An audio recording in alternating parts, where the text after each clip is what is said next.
Why do we live if everything we cling to is destined to change? This is not a modern question. It is the same question that arose when the Buddha contemplated old age, sickness, and death. We live, we work, we desire, we struggle, as if something could remain intact, and yet everything that is born grows old. Everything that comes together separates. Everything that is gained is lost. So what is the meaning of a life devoted solely to accumulating pleasure, success, or recognition, if none of them can free us from suffering? Buddhism does not answer this concern with superficial comfort, but with profound clarity. The problem is not life itself, but our ignorance of its true nature. For centuries, most people have believed that the purpose of living is to be happy, to avoid pain, and to cling to what feels pleasant.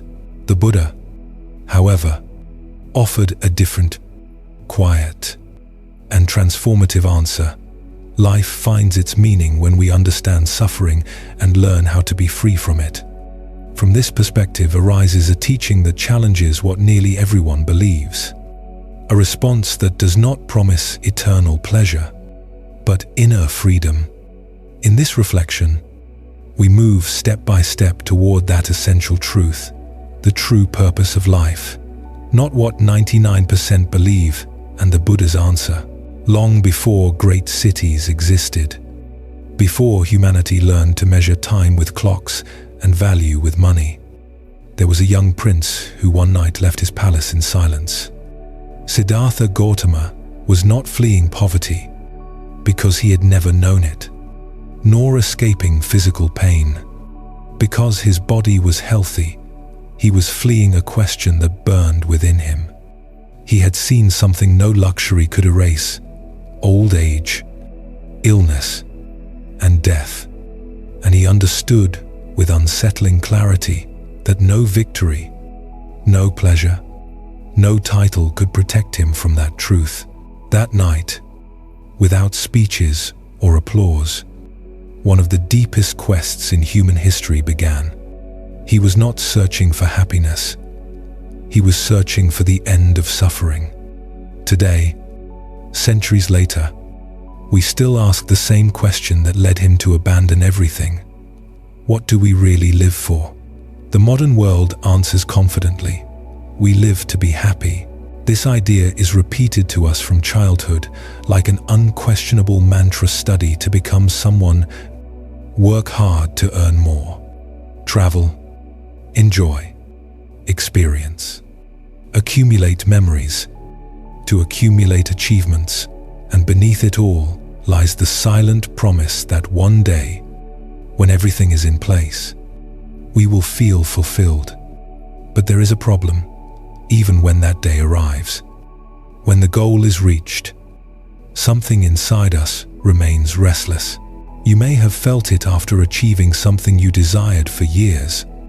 A brief satisfaction appears and then fades, like a wave touching the shore and retreating. Then another goal arises, another desire, another expectation. And without realizing it, life becomes an endless chase. The Buddha called this tanha, insatiable craving, not the healthy desire to live, but the constant thirst that never ends because it always needs more. An ancient Buddhist story tells of a man walking through the desert carrying a sack full of precious gems, each representing an achievement, a possession, a recognition. At first, he felt proud, but with every step the weight increased. And exhausted, he sat down and realized something simple and devastating. None of those gems could give him water. None could quench his thirst. This is what happens when we confuse the purpose of life with the decorations along the path. Modern psychology has begun to observe what Buddhism taught more than 2,500 years ago. When we pursue happiness as an object, when we treat it as a goal that must be achieved at all costs, it often moves further away, Contemporary studies show that the more obsessed we are with being happy, the more anxiety and loneliness we experience. The constant effort to feel good becomes a silent pressure. I should be happy. Something is wrong with me if I'm not. And suffering does not disappear. It doubles. The Buddha did not deny joy or pleasure. What he pointed out was something deeper. Happiness based on external conditions is impermanent. Anything that depends on something happening, on someone staying, on a situation remaining the same, is destined to change. And when it changes, we suffer. This is the first noble truth. Life, as lived through attachment, contains suffering not as punishment, but as the natural consequence of clinging to what cannot last. Modern society, with its constant shine, amplifies this confusion. Social media shows us frozen smiles, carefully edited moments, success without context, while sleepless nights, doubts, and the emptiness many feel when the camera turns off remain unseen. Comparing ourselves to this illusion makes us feel inadequate, as if we are failing at the task of being happy, when in fact we are responding humanly to an unreal expectation. Even those who reach the top, those who achieve fame, wealth, or global recognition eventually face this truth. Great figures in science, art, and business have confessed, in the intimacy of their later years, a sense of incompleteness, not because their achievements were not extraordinary, but because they did not answer the essential question. Success can fill a schedule, but not necessarily the heart. Buddhism compares this search to drinking salt water. The more you drink, the thirstier you become. Momentary pleasure soothes for an instant, but strengthens the habit of seeking outside what can only be understood within. That is why the Buddha did not propose a new religion or blind belief.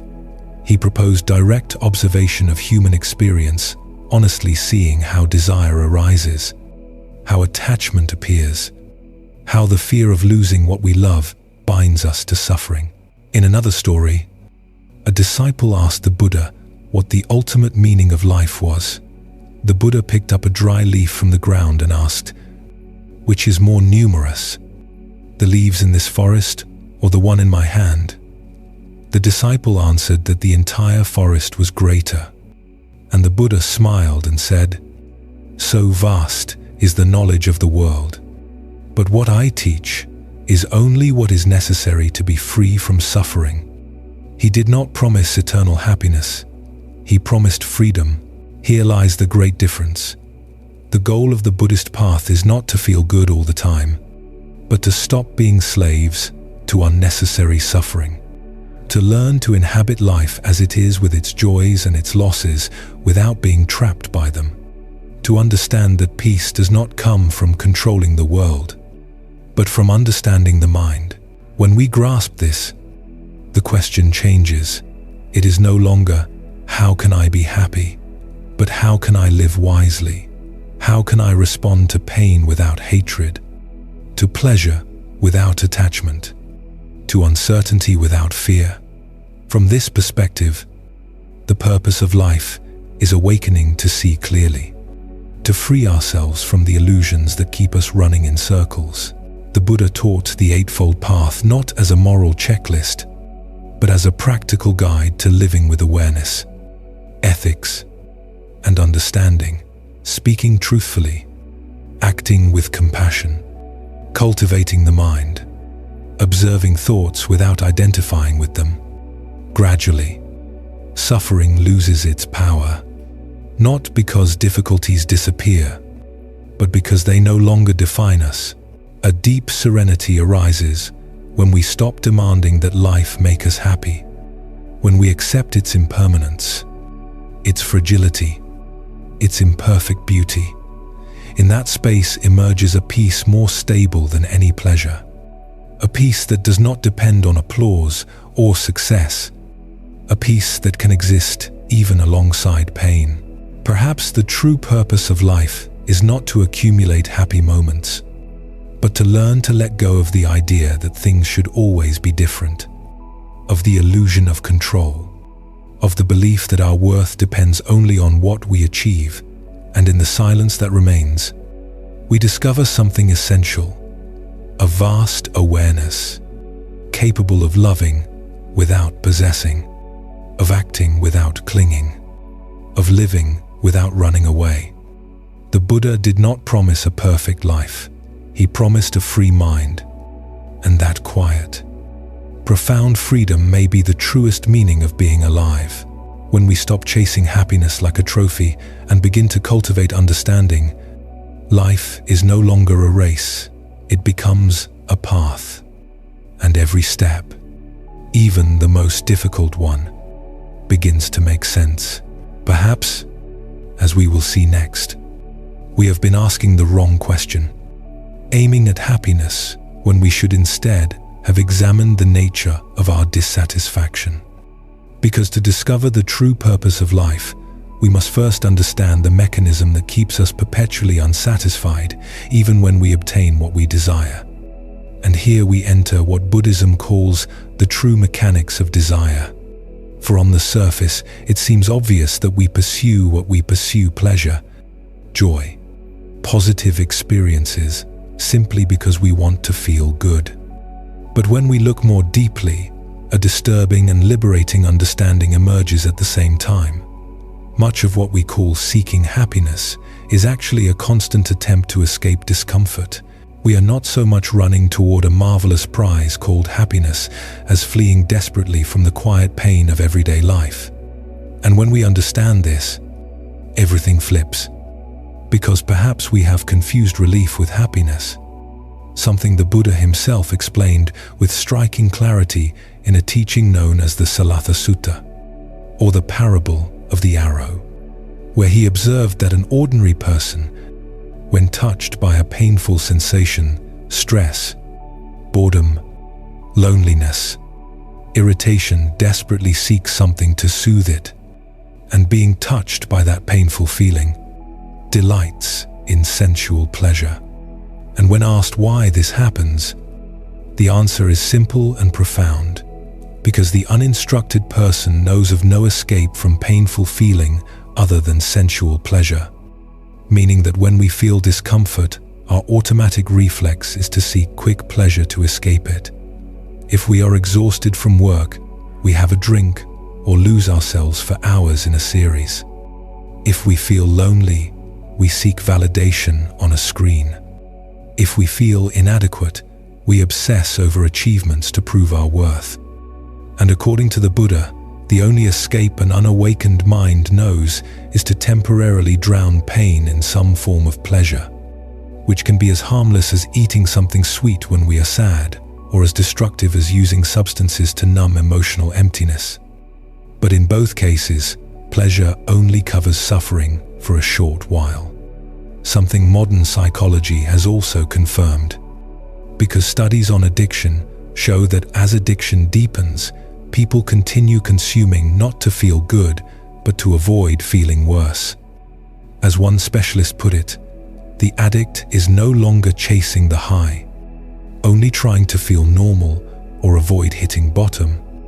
And so what began as the search for a pleasant sensation becomes a constant flight from an unpleasant one. A cycle of negative reinforcement that is not limited to clinical addictions, but runs through our daily lives. Like compulsively checking our phone at every free moment, not because it brings real joy, but to avoid boredom or the silence of being alone with our thoughts. Or overeating comfort food, because the pleasant taste relieves for a few minutes a sense of emptiness or tension. And although our brain is wired to seek reward and avoid pain, what we almost always do first is flee discomfort, with pleasure arriving only secondarily as a side effect. Something Buddhist teachings explain with a very clear analogy: itching and scratching.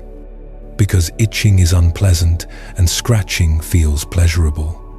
But that pleasure is nothing more than the momentary relief of pain. since if there were no itch, scratching would not be pleasurable at all and might even hurt. And in the same way, many of our pleasures are nothing more than relief from a prior discomfort, which we then call happiness. But as soon as that relief wears off, the pleasure fades or turns into a new form of discomfort. And then we look for something else to scratch the next itch, entering an endless cycle. Clearly seen in a simple example: hunger and food. Because if you haven't eaten all day, hunger hurts. And when you eat a pizza, the first bite feels almost ecstatic and we label it pleasure. But if you keep eating non-stop, there comes a point where you feel full, then uncomfortable, then even in pain. And the same food that was pleasurable becomes suffering. As a Tibetan Lama once remarked with irony, when we begin to eat, we relieve the suffering of hunger and call it pleasure. But when the discomfort of continuing to eat becomes evident, we change the label and call it suffering. No new pain appeared. One suffering simply replaced another. And this perfectly illustrates what Buddhism calls the suffering of change. Because it is not that a heavenly happiness magically turns into pain, but that relief can only last for a time before becoming discomfort again. And this pattern repeats itself in all sensory pleasures and worldly achievements.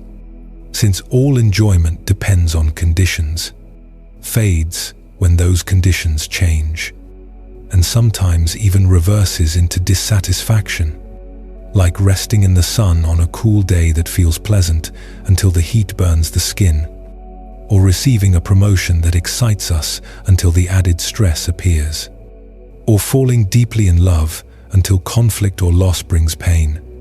And none of this means that pleasure is bad, but rather that it cannot sustain lasting fulfillment, because it is always in tension with its opposite, like two sides of the same coin. And so we spend much of life oscillating between these extremes, seeking comfort and then growing restless, pursuing novelty and then feeling overwhelmed, fulfilling desires and then feeling burdened by the very things we obtained. Until the mechanism of desire works like a treadmill, we move forward to escape the uncomfortable place we are in, hoping the next step will bring stable happiness. But the belt moves with us, and we exhaust ourselves without truly changing position. Something Viktor Frankl expressed with clarity when he said that happiness cannot be pursued directly. It must ensue as the unintended side effect of something more meaningful. Because when we chase happiness itself, we only heighten our awareness of its absence, like trying to catch a shadow that retreats the faster we run. And in the same way, by constantly grasping at pleasure and dodging pain, we reinforce the deep belief that something is missing and that we cannot be okay with what is, thus perpetuating a chronic dissatisfaction that Buddhism calls dukkha. And then the inevitable question arises: if this habitual way of living is an endless cycle of itching, scratching, desire, and consumption without real satisfaction, how is it broken? And the first step is to truly understand it, to see clearly that the happiness we seek outside is inevitably fleeting because it is designed to relieve discomfort, to not eliminate it. And when this understanding matures, the possibility of a radical turn opens. Because instead of fleeing from suffering toward happiness, what if we turn around and face suffering directly in order to uproot it? And that is exactly what a young prince turned mendicant did under a Bodhi tree in India more than 500 years ago, when Siddhartha Gautama, known as the Buddha, the awakened one, a man who had everything luxury, pleasure, power, understood that even the most comfortable life was fragile, temporary, and marked by loss.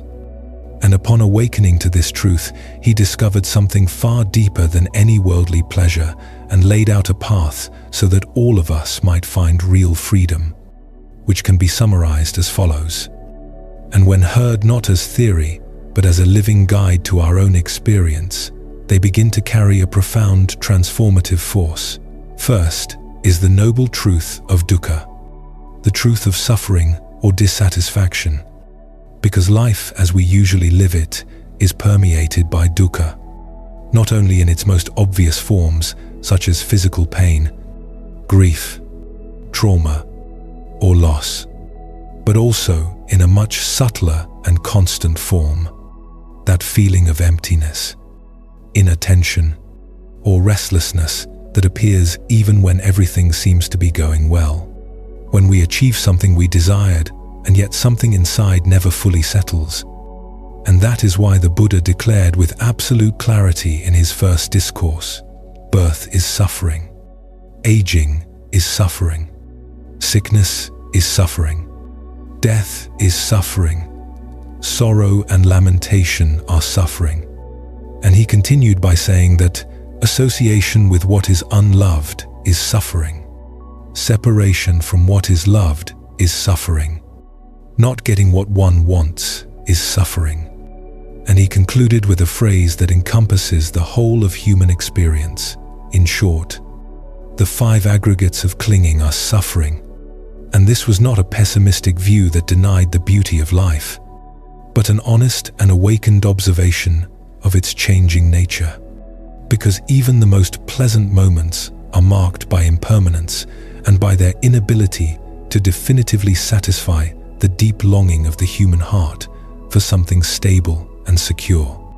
Then comes the second noble truth, the truth of the origin of suffering, the cause of dukkha, where the Buddha identified as the primary root tanha, usually translated as craving or thirst.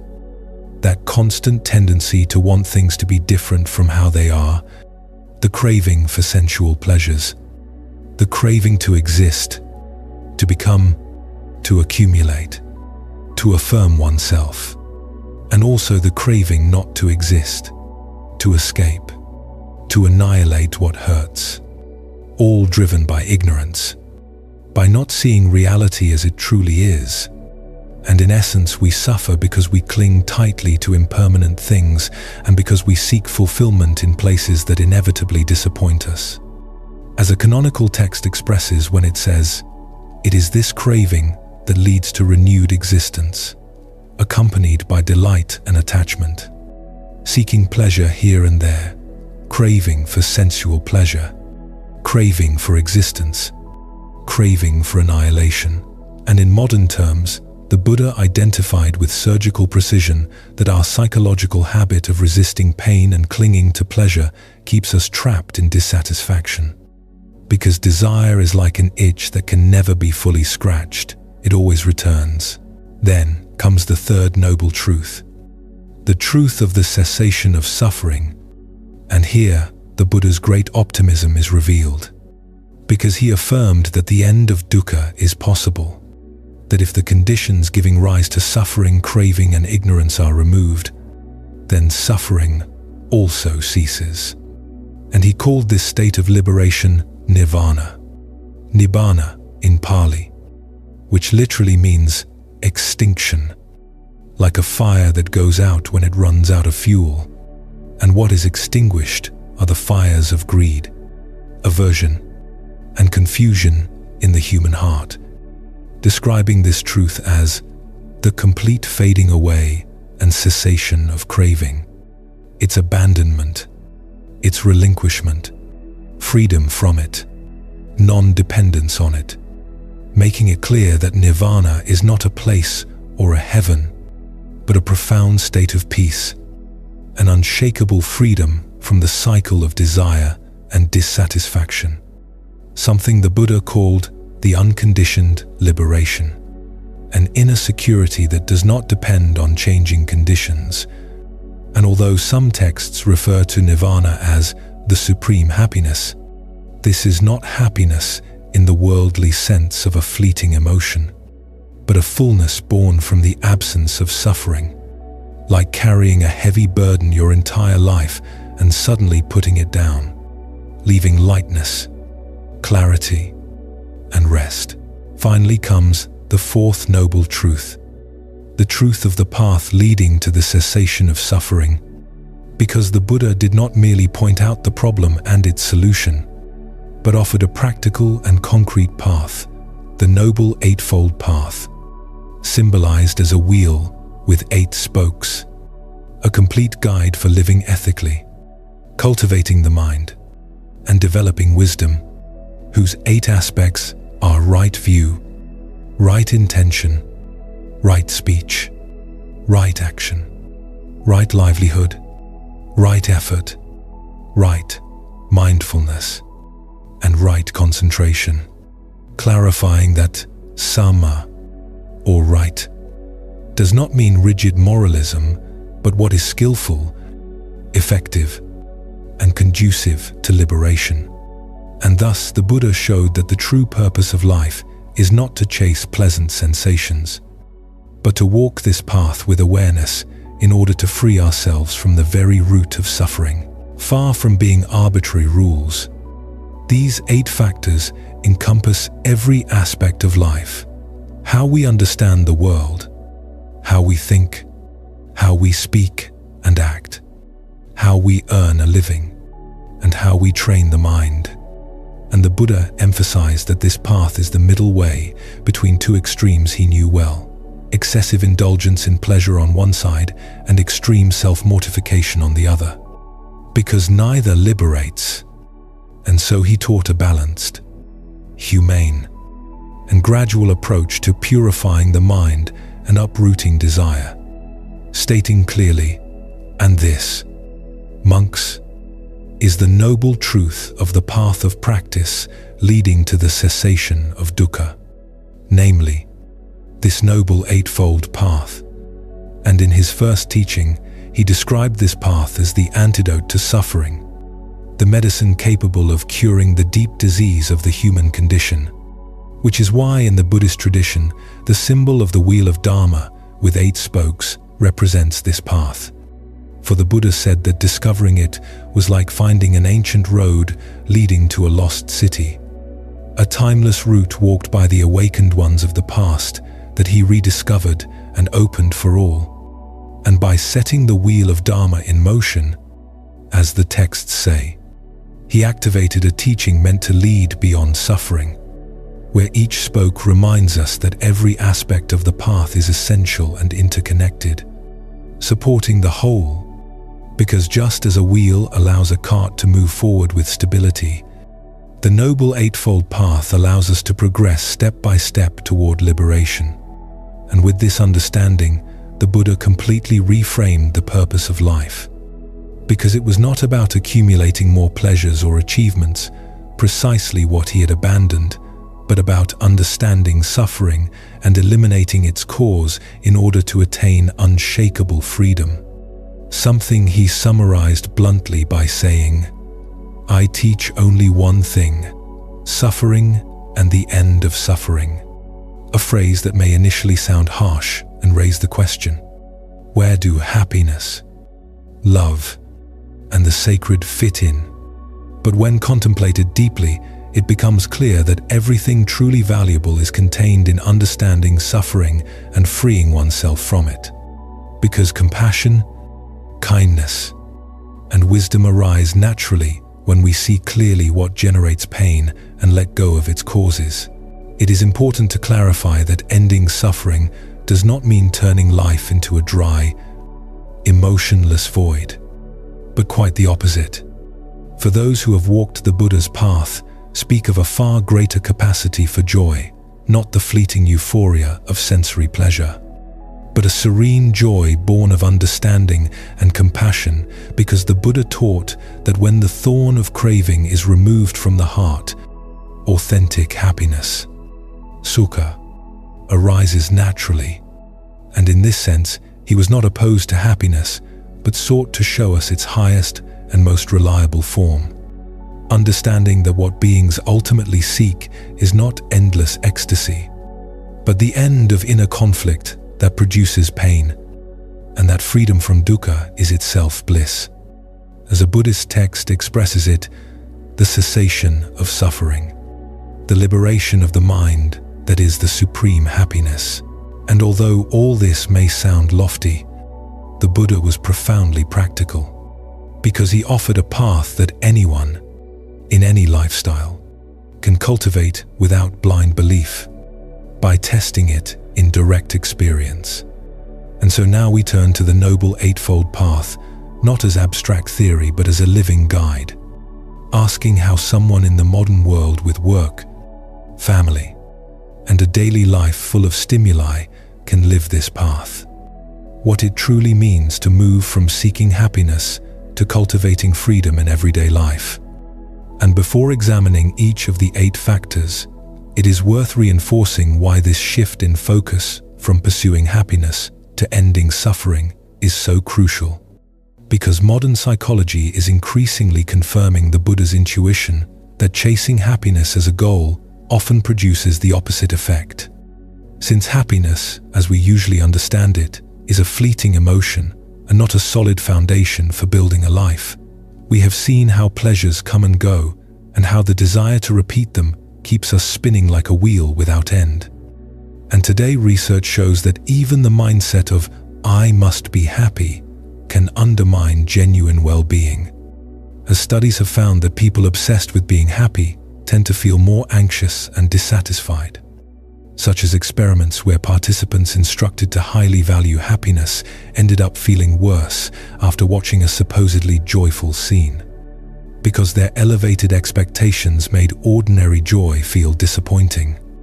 And another study showed that desperately wanting to be happy is associated with poorer psychological health, and that those who believe life only has meaning if they are happy are more prone to depression and loneliness. As if the excessive focus on the outcome happiness creates a constant evaluation of "Am I happy now?" that ironically interrupts the experience itself. Whereas when people focus on facing their problems, helping others, or finding meaning, happiness often appears as a byproduct, something Viktor Frankl expressed clearly when he wrote, "Happiness must happen." And the same goes for success. You have to let them happen without pursuing them, adding, "Listen to what your conscience commands you to do, and then live to see that." In the long run, success will follow you precisely because you stopped obsessing over it. Because, in other words, when you aim at meaning, right action, and upright living, happiness arises naturally. While when you aim directly at happiness, it slips away. And this mirrors exactly the Buddha's approach, who did not try to manufacture happiness, but to end suffering by uprooting its causes through the path, allowing deep serenity to arise on its own. Because when the sole goal is to be happy, the result is often frustration. And that is why even contemporary mental health experts agree that a wiser life goal is to develop resilience, understanding, and acceptance rather than maximize pleasure. As retired psychiatrist Rafa Yuba wrote when he stated, "Happiness is a ghost not worth chasing.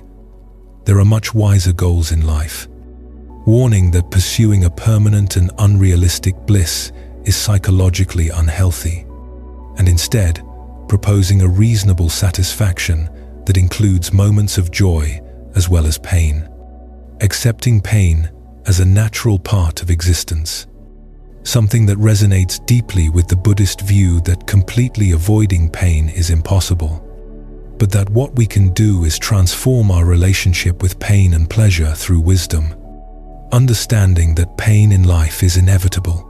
We will all get sick, to lose, and face change, but that the added suffering created by resistance, attachment, and mental struggle is optional and can be reduced, even extinguished. And to grasp this more clearly, imagine that happiness as a fleeting sensation is like a pleasant breeze on a summer day, delightful but impossible to capture and store in a box, while freedom from suffering is like the sky itself, vast and open, capable of containing all kinds of weather without being disturbed by it.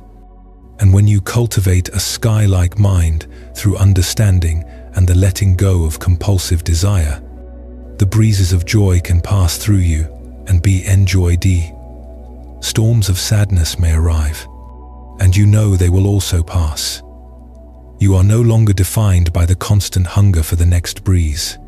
And in fact, many people who walk the Buddhist path report a richer emotional life than before, where laughter arises more easily and compassion as well, because they are no longer so trapped in the I, the me, and the mine all the time. And thus happiness stops being the final goal and becomes a frequent companion along the path when you stop desperately grasping at it with every step. Something we also see in everyday heroism and in lives lived with purpose. As in the case of a devoted doctor who works long hours to save lives, or a parent who sacrifices for their child. People who might not describe their daily life as happy, because it can be exhausting and stressful, yet who often experience a deep sense of fulfillment and meaning. And when the outcome arrives, the patient healed. The child who flourishes an authentic joy appears, not sought for its own sake, but born from doing something meaningful and alleviating suffering. As one article on this topic aptly noted, obsessive positive thinking and constant visualization of success can paradoxically make you miserable, while fortunately there are other paths to fulfillment, such as practicing gratitude, facing one's fears, and contributing to the well-being of others, all of which align with reducing fixation on the ego and on personal pleasure. And in summary, modern discoveries are converging with ancient wisdom in showing that happiness understood as a pleasant sensation is a byproduct, not a goal. Because a short-term strategy of maximizing pleasure is like constantly licking sugar sweet in the moment, but harmful in the long run. Whereas a long-term strategy of minimizing avoidable suffering in oneself and others, and that taught, cultivating understanding, leads to stable well-being.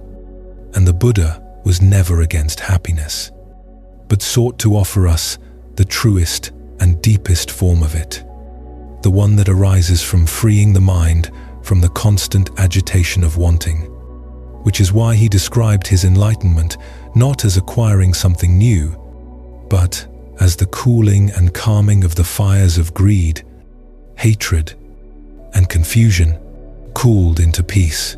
And if we then accept that the true purpose of life may be to put an end to suffering, dukkha, rather than chase an endless mirage of more happiness, the practical question arises of how to live according to that purpose. And this is where the Noble Eightfold Path becomes our guiding framework, because it offers a concrete way to cultivate wisdom and genuine freedom here and now, leading us to ask how ordinary people with jobs, families, and daily responsibilities can follow the Buddha's path. And the brilliance of the Noble Eightfold Path is precisely that it is a practical and holistic map applicable to every aspect of everyday life, without needing to become a monk or retreat to a cave.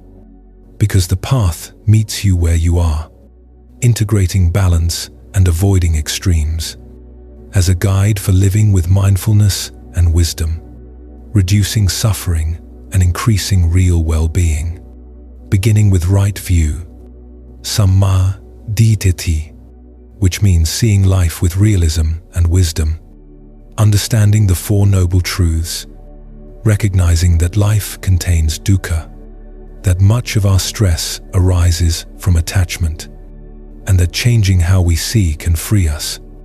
And in modern life, this means educating ourselves, reflecting, and adopting a view that values truth over comfort.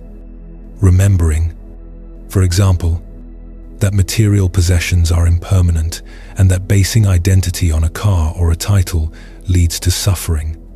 Understanding the law of cause and effect, karma, and knowing that our decisions have consequences for ourselves and others. Thus, Developing right view may mean reading wisdom teachings, contemplating one's own experiences to extract deeper lessons, or simply pausing and seeing a situation as it is rather than through the filter of the ego, remembering this too shall pass. Interconnection and compassion. Everyone, just like me, wants to be happy and not suffer, which allows us to respond skillfully instead of reacting blindly. Then comes right intention, Samma Sankappa. Because if right view is the compass, right intention is the force that drives our actions. And the Buddha identified right intentions as renunciation, goodwill, and non-violence, where renunciation does not mean rejecting life, but the intention to let go of selfish attachment. Goodwill is the intention of kindness instead of hatred, and non-violence is the commitment not to cause suffering to any being. In modern life, cultivating this intention can be as simple as starting the day by setting a clear purpose, such as telling yourself, "My intention today is to be honest and constructive, not driven by ego," or "Today I will practice patience and kindness with everyone I meet." And by consciously nurturing intentions of non-attachment, kindness, and compassion, you align your heart with the path. Because when a difficult person or a temptation arises, remembering your deeper intention can transform your response. If someone cuts you off in traffic, the habitual impulse may be anger or revenge. But recalling your intention allows you to choose not to feed suffering in yourself or others. And right intention reminds you in that difficult moment, "I do not wish to cause harm. May we both be safe." Over time, these intentions shape your character because they function like seeds planted again and again in the mind. And when you keep sowing seeds of goodwill and non-attachment, your actions naturally begin to bear wholesome fruit. From there, the path continues with right speech, Samma Vāca, which brings the practice directly into how we communicate. Because words have immense power. They can heal or they can harm. And right speech involves refraining from lying, from divisive speech, from slander or gossip that creates rifts, from harsh or abusive language, and from idle chatter that brings no benefit, while encouraging speech that is truthful, timely, kind, and useful, something that in the digital age extends to our emails, messages, and social media posts. In daily life, practicing right speech may mean pausing before speaking or pressing send and honestly asking, "Is it true? Is it necessary or helpful? Is it kind?" Which does not mean you can never be critical, but that even criticism can be expressed with respect and constructive intention. For example, at work, instead of gossiping about a difficult colleague, right speech would be to address the issue directly with that person or with a supervisor in a clear, solution-oriented way. At home, it might mean not exploding at your partner in anger, but expressing what you feel calmly. And on social media, choosing not to spread unverified rumors or engage in hate-filled comments. Because every time you practice right speech, you help create an environment of trust and harmony, while also observing your own mind. Since speaking with truth and kindness requires cultivating honesty and goodwill within, making right speech a training of both outward behavior and inner virtue. From there we move to right action, Samma Kamanta, which refers to ethical conduct in our physical actions, where the Buddha emphasized as foundations refraining from killing or harming any living being, from stealing, and from sexual misconduct. And in contemporary life, right action translates into living by clear moral principles, respecting life, taking only what is freely given, and exercising responsibility and fidelity in the sexual realm, extending also to not harming oneself through intoxicants or reckless behavior. In everyday terms, this can mean eating mindfully, causing as little harm as possible, and at least expressing gratitude for the life that sustains us. Choosing not to kill creatures unnecessarily, such as catching a spider in the house and releasing it instead of crushing it, or being scrupulously honest in financial matters. Not taking what does not belong to you, whether office supplies or unpaid services.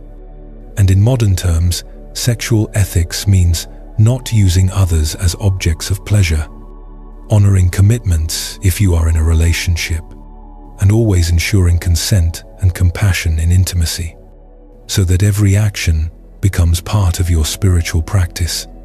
When facing a moral dilemma, you can consult your conscience by asking which option creates less harm and more integrity, because by choosing that path, even when it is difficult, inner peace and self-respect begin to grow, and life becomes simpler and freer of regret, knowing you are acting in alignment with your values.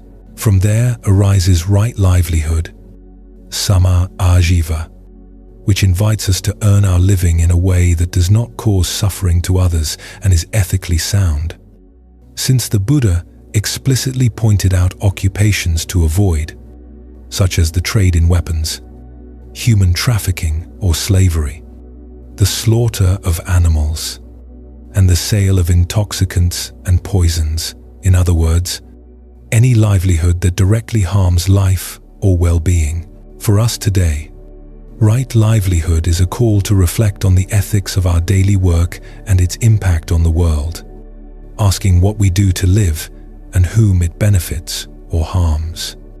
And if you find yourself in a profession that causes harm or conflicts with your values, right livelihood may mean planning a transition towards something more aligned, knowing that not everyone can change jobs immediately, but everyone can begin orienting their path toward integrity, such as when a marketing professional chooses not to promote a product they know is deceptive or harmful, even if it costs them a contract, or a business owner ensures their company's practices toward workers, the environment, and consumers are fair, or when someone simplifies their lifestyle to avoid dependence on income from unethical sources, as many people reduce material needs to gain the freedom to choose more meaningful work. And if you are a student, right livelihood invites you to consider not only salary or status when choosing a career, but its contribution to society. Because the essence of right livelihood is aligning work with values and turning daily labor into part of the solution to suffering rather than part of the problem. And when you work from right livelihood, your job is transformed into a source of dignity and joy, because you can say, "My work benefits others, or at least causes no harm," giving meaning even to daily routine. And from this ethical foundation, the path turns more inward with right effort. Sama Vayama, which concerns conscious diligence in cultivating wholesome mental states and abandoning unwholesome ones, thus continuing the process of liberation, step by step. The Buddha described this aspect of the path as the mindful effort to prevent unhealthy qualities such as greed, anger, or envy from arising, to abandon those that have already arisen, and to develop and maintain wholesome qualities such as mindfulness, loving kindness, and generosity, which is essentially a profound form of psychological self-regulation. And in everyday life, right effort can be practiced by paying attention to the mental diet, because just as you make an effort to exercise the body or eat well, you also make a deliberate effort to nourish the mind, which may mean actively interrupting negative thought patterns when worry or resentment start looping and consciously choosing to shift focus, perhaps by recalling something you feel grateful for or performing a small act of kindness to change your inner state. It also involves fostering positive habits, such as setting aside time each day for meditation, study, or reflection, thus watering the seeds of wisdom, or choosing uplifting content, books, teachings, conversations, instead of getting lost in a constant stream of news that feeds anxiety. And when you notice laziness or apathy pulling you down, right effort invites you to awaken energy by remembering your aspiration to live freely and gently but firmly telling yourself, "Come on, let's spend a few minutes in mindfulness instead of automatically turning on the television." And likewise, if you find yourself too tense or self-demanding, right effort also means balancing and not pushing too hard. Because this is not guided by the motto, "No pain, no gain," but by a serene and joyful persistence, since proper effort has the quality of gentle continuity. Like tending a garden where you regularly water the flowers, the wholesome mental states, and carefully pull out the weeds, the unwholesome ones. And over time, that inner garden becomes calmer and brighter thanks to those small daily efforts. From there, the path leads us to right mindfulness. Sama, sati, a term very popular today, but with a precise and profound role in the Buddha's teaching. Because right mindfulness is the practice of present moment awareness consistently applied to the body, sensations, mind, and the principles of reality.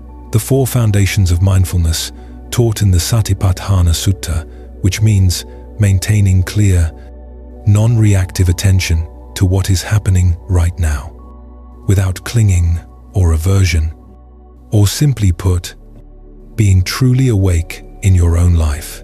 In daily living, there are countless opportunities to practice it, both formally through seated meditation, observing the breath or scanning the body and noticing sensations and thoughts without judgment, and informally in everyday activities such as eating, walking, washing dishes, or writing an email, doing each thing with full presence, bringing body and mind together in the here and now, instead of letting one act while the other wanders elsewhere. And if you are drinking a cup of tea, you simply drink the tea. Feel the warmth, taste the flavor, notice subtle sensations, and feel gratitude for that simple moment. When emotions arise, mindfulness acknowledges them. Anger is here, sadness is present, and instead of reacting immediately or suppressing them, observes them like clouds passing through the sky. And this simple, though not easy, the practice of observing without immediate reaction gives you clarity and choice. Because mindfulness is the opposite of living on autopilot. And so, for example, you may catch yourself about to speak harshly to your child out of habit and pause for a moment, breathe, and recognize, there is frustration in me. And that brief space of awareness can prevent hurtful words and allow a wiser response. And in a very real sense, right mindfulness is one of the most transformative tools of the path, because it allows you to see clearly the processes of the mind and of life. As when the Buddha stated that mindfulness is the direct path for the purification of beings, for the overcoming of sorrow and lamentation, for the disappearance of pain and grief, and for the realization of nibbana. Because by cultivating it, you begin to directly perceive impermanence in action, observing how thoughts and emotions constantly change, noticing how tension arises when you cling, and glimpsing that there is no fixed self in these changing processes, only a stream in constant transformation. And these insights pave the way to liberation. While even on a more everyday level, mindfulness makes life richer and more vivid because you are truly present in it rather than trapped in the past or the future. Finally, we arrive at right concentration, samadhi, which refers to the development of deep, unified attention, generally through meditation. And in the Buddhist context, it points specifically to the states of deep meditative absorption known as jhanas, where the mind becomes calm and steadily collected. And although not everyone will reach these states or needs to understand them in detail, the spirit of right concentration in daily life is to cultivate the ability to focus calmly and sustainably, which can begin simply with a daily meditation practice.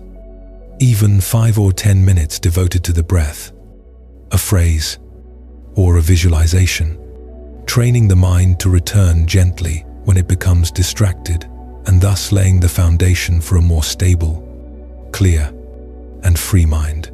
Over weeks and months, this practice strengthens the mental muscles of attention, and you begin to notice the difference in everyday tasks such as reading or working. Because with less mental wandering, you can listen to another person without the mind drifting away. And at times, you even experience states of flow, those moments of full concentration where time seems to disappear and you are completely immersed.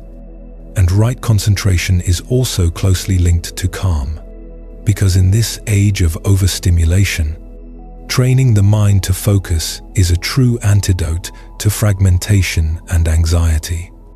So if at night you notice the mind racing out of control, concentration practices such as attending to the breath or systematically relaxing each part of the body help gather scattered thoughts and induce tranquility.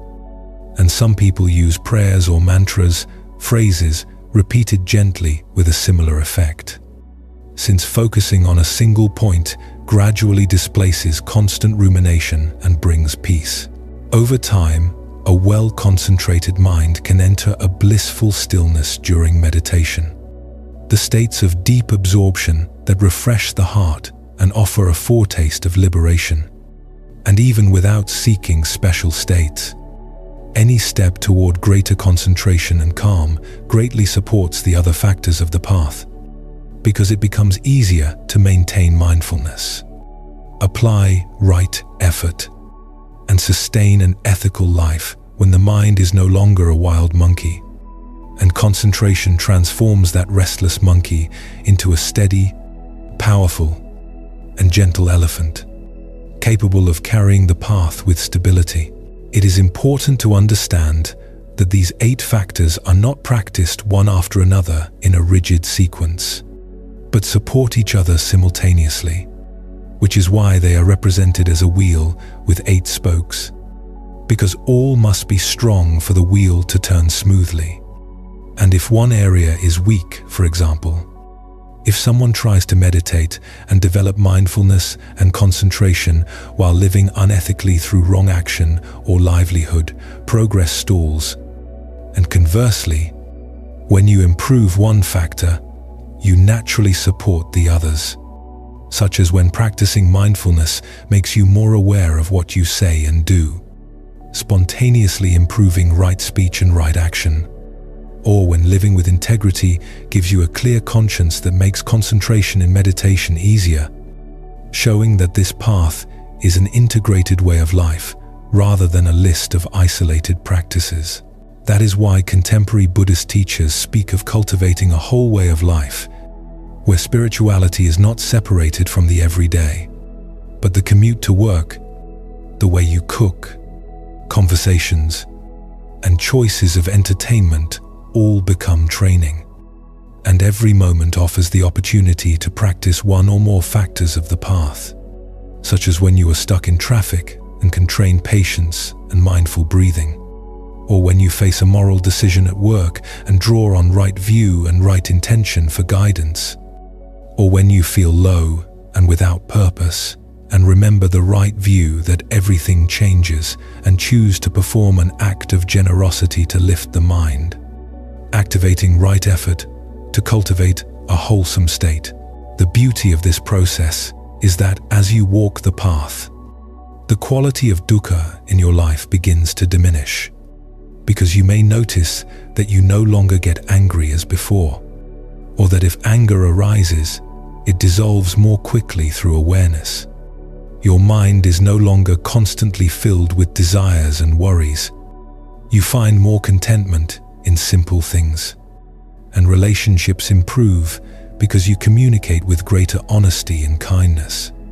And although external difficulties will still arise, illness, loss, or financial problems do not magically disappear. You discover that you can face them with greater equanimity and courage. Suffering less because you understand what is happening and do not amplify it with resistance or panic. As a Vipassana meditation teacher once expressed it, the Noble Eightfold Path offers us a far wiser and more intentional way of living than the wandering path of continual suffering to which our human condition so often pulls us. Because by living consciously according to these principles, you step out of the circular path of inertia that always led you back to dissatisfaction and enter a path with meaning. And it is essential to remember that the Noble Eightfold Path is not a rigid list of prohibitions and obligations, but a flexible framework meant to be creatively integrated into your life. Since a layperson in the 21st century will not practice in the same way as a monk in ancient India, yet the essence remains the same. And whether you are a teacher, engineer, artist, or a parent at home, you can live these factors, as in the example of a teacher friend who saw her classroom as her field of practice, and each morning cultivated right intention by saying, "May I help these children learn and be kind." Practiced right speech by addressing them without harshness and with encouragement. Right mindfulness by truly listening to them. And right effort by constantly improving her way of teaching. And all of this transformed not only her experience of teaching, which became a joyful service rather than merely a job, but also the experience of her students, who felt her presence and genuine care. And so today, in many Western countries, more and more people are adopting mindfulness and ethical living, even without calling it Buddhism, because they recognize that this path reduces suffering and restores depth and meaning to everyday life. The universality of the Noble Eightfold Path is so profound that a person could follow it fully as a psychological and secular way of life and still reap enormous benefits. Because it is not necessary to believe in rebirth or adhere to any specific dogma to verify for oneself that lying less simplifies life, that mindfulness reduces stress, or that generosity brings a more genuine satisfaction than selfishness. Since the Buddha's vision can be directly confirmed in our experience here and now, and in fact, he himself encouraged people to test it for themselves when he said, "Come and see, ehipassiko. Do not accept it on blind faith, but try it in your own life." And as we implement the path, we begin to fulfill what the Buddha identified as the true purpose of existence, not to achieve something external, but to gradually free ourselves from the bonds of greed, hatred, and confusion, the very roots of suffering. And thus, day by day, precept by precept, breath by breath, we shed layers of habitual dissatisfaction until something unexpected emerges, a foundation of serenity and wisdom that is no longer so easily shaken by the ups and downs of life, becoming in a sense our own island of stability, just as the Buddha advised when he said, "Be an island unto yourselves, a refuge unto yourselves, with no other refuge, with the Dharma as your guide." And at this point, we can return to the initial question about the true purpose of life. Because at the beginning we were told it was to be happy, to pursue success, pleasure, and personal fulfillment. Yet that pursuit left even the most successful with a strange sense of emptiness. And the Buddha's revolutionary insight was that the purpose of life is not to endlessly chase happiness, but to understand and overcome suffering. something that is not what most people expect to hear, which is why this truth is not what you think, because it turns out that the key to authentic happiness was in plain sight from the beginning. Stop running after it and attend to the root of why you feel dissatisfied. And on the surface, we discover a truth that many eventually learn through their own experience. Getting what you want, money, recognition, pleasures never fully quenches the thirst. A new desire, a new insecurity, a new itch always appears. And the modern race resembles climbing an endless ladder where each rung reached reveals another above, exhausting the spirit. Because even though we experience moments of joy, they slip through our fingers and the underlying dissatisfaction returns, like trying to fill a bucket with a hole. And it is not surprising that even celebrities and geniuses have felt empty despite their triumphs, because the modern misunderstanding is believing that if we plug that bucket with enough success and entertainment, happiness will be secured, when in reality the leak is inside, in the very nature of compulsive desire. And that is where the profound teaching of the Buddha's Dharma enters, inviting us not to keep pouring water, but to repair the bucket itself, to heal the mind from the hole of greed and ignorance. Because when you do that, you no longer need to keep pouring pleasure after pleasure to feel okay. A modest amount of peace and joy sustains itself. And when the hole is fully sealed in nirvana, fulfillment is complete regardless of external circumstances. And so the ultimate purpose reveals itself as freedom. Freedom from the compulsions and fears that keep us trapped. A freedom that manifests as understanding, love, and inner peace. And paradoxically, when you stop obsessively asking, "Am I happy?" or "How can I be happier?" you free up energy to truly live, to be present, to help others, and to appreciate each moment. And in doing so, a deep and stable happiness arises on its own. Because as the Buddha taught with wisdom, joy does not come from filling life with fleeting pleasures, but from removing the thorns that constantly pierce us: greed, anger, and confusion. Remove the thorns, and natural joy can blossom. And this journey is neither easy nor quick.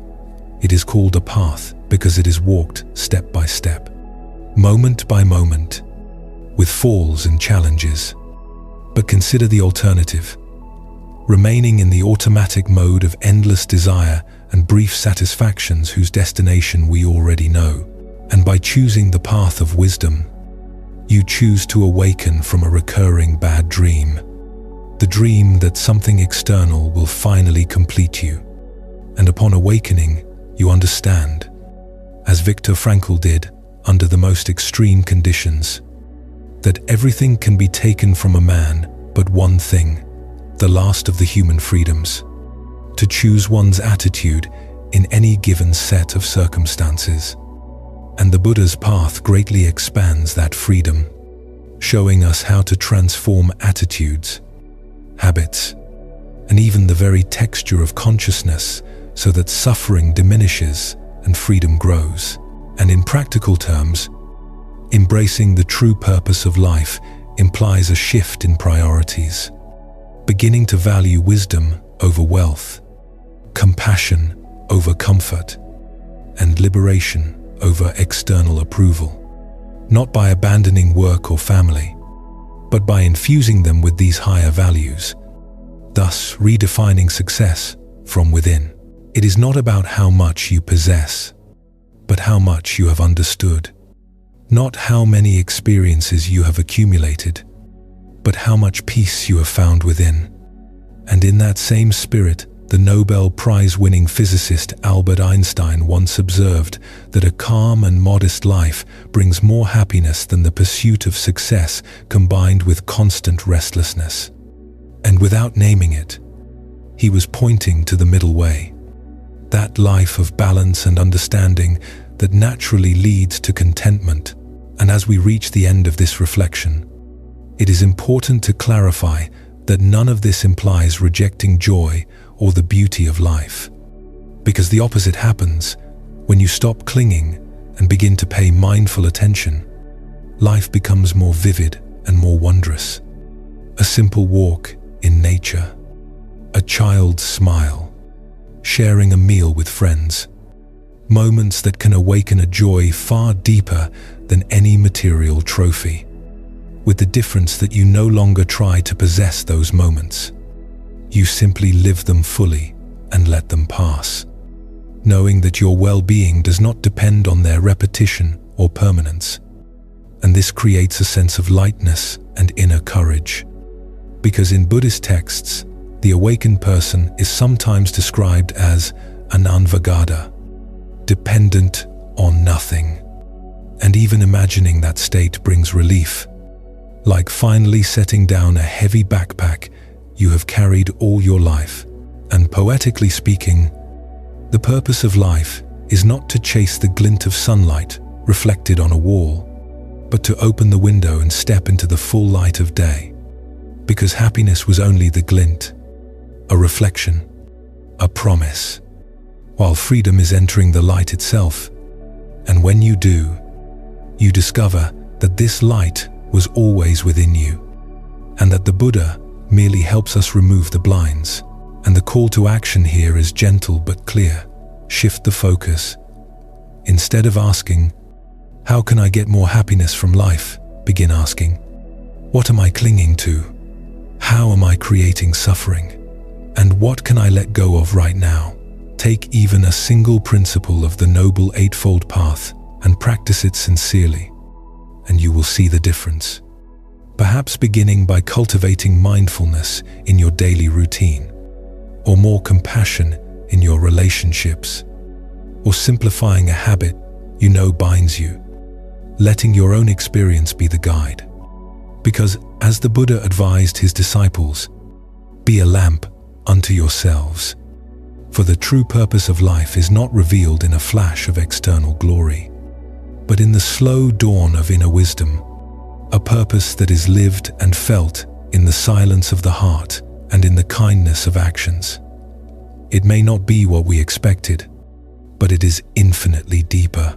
And as you walk this path, you join countless people across time and cultures who have transformed suffering into grace and confusion into clarity, beginning to realize the potential of this precious human life, where happiness ceases to be the goal and becomes the beautiful side effect of a life oriented toward truth, love, and freedom from dukkha.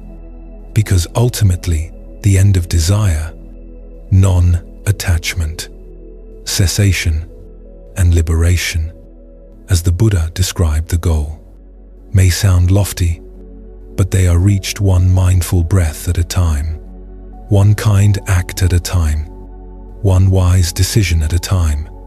And each day we can ask ourselves, am I feeding the habit of dissatisfaction or the habit of freedom? Because in that very question, purpose awakens.